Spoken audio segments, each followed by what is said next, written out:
Jumpa lagi di channel SCMed. Ya teman-teman, ya, angka kejadian infeksi virus corona belakangan ini semakin menggila. Ya. Rumah sakit penuh, ICU nggak ada tempat lagi, dan hal semacam ini mendorong banyak penderita yang melakukan isolasi mandiri. Nah, banyak pasien yang bertanya, sampai kapan isolasi mandiri harus dilakukan? Mari kita lihat.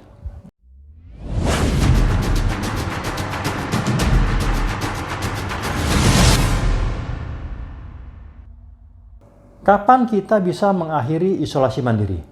Menurut update CDC terbaru, ya, ini yang paling baru ya. Penderita COVID akan dibagi menjadi 4 kriteria atau 4 kelompok. Yang pertama, ya, setiap orang yang kontak erat dengan pasien positif COVID-19 harus isoman selama 14 hari. 14 hari. Kecuali satu, kalau Anda sudah divaksin 2 kali dan tidak ada gejala COVID, maka Anda tidak perlu isoman. Yang kedua, kalau Anda baru sembuh dari COVID dalam 3 bulan dan tidak ada gejala COVID, Anda juga tidak perlu isoman. Kelompok yang kedua, seseorang yang dites positif, baik secara antigen maupun PCR, tapi tidak ada gejala, Anda perlu isoman selama 10 hari sejak dites positif. Nah, kalau selama isoman Anda timbul gejala, maka Anda harus masuk ke dalam kategori yang ketiga atau keempat. Ya.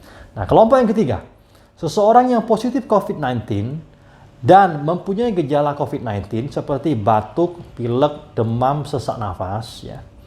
Anda bisa meninggalkan isoman dan bergabung kembali dengan anggota keluarga setelah 10 hari sejak gejala pertama muncul. Ditambah 24 jam bebas demam tanpa obat penurun panas seperti paracetamol atau ibuprofen, ditambah gejala-gejala lain sudah membaik. Ya. Bagaimana kalau hari ke-11 masih demam? Hari ke-15 baru nggak demam lagi, artinya Anda baru boleh bergabung di hari ke-16, yaitu 24 jam setelah bebas demam tanpa obat penurun panas. Nah, lalu bagaimana kalau hari ke-10 bebas demam tapi batuk tambah parah, sesak napas, pilek tambah gawat? Berarti gejala Anda belum membaik, isolasi harus dilanjutkan.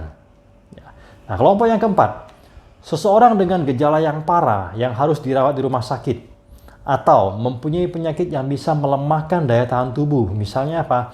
Usia di atas 65 tahun, menderita kanker, gangguan ginjal kronik, gangguan paru-paru kronik seperti asma dan BPOK, ya, diabetes, sindrom Down, gangguan jantung dan hipertensi, HIV, gangguan sistem imun, misalnya karena konsumsi steroid atau obat-obat rematik, gangguan liver, obesitas, kehamilan, gangguan darah seperti thalassemia, sickle cell anemia, perokok atau mantan perokok, penerima cangkok organ, stroke, pemakai narkoba. Nah, kelompok ini harus isolasi lebih dari 10 hari, bisa sampai 20 hari dari munculnya gejala, dan bisa membutuhkan pemeriksaan PCR untuk menentukan sudah boleh bergabung dengan keluarga atau belum, ya.